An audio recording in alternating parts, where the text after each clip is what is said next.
এরা একটু আলাদা, এই যে আরো হাঁস আসতেছে।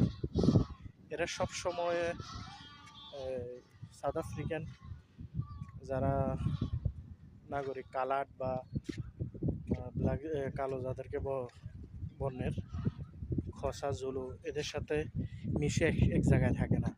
এরা সব সময় আলাদা সাইডে, ফার্ম এরিয়া, তারপরে সাগর সাইড, পাহাড়ের আশেপাশে এরাই থাকে। এরা অন্যদের সাথে মিশি থাকে না।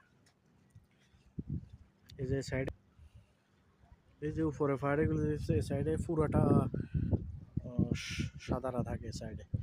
আবার এই সাইড ধরে পুরো পাহাড়ের উপরে দেখতেছি এগুলো সব এদেশি কালোরা, তারপরে যাই কালাটারা থাকে।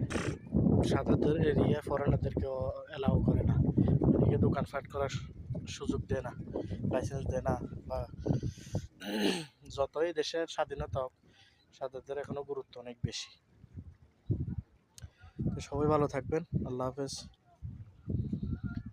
সবাইকে জুম্মা মুবারক, সালামু আলাইকুম।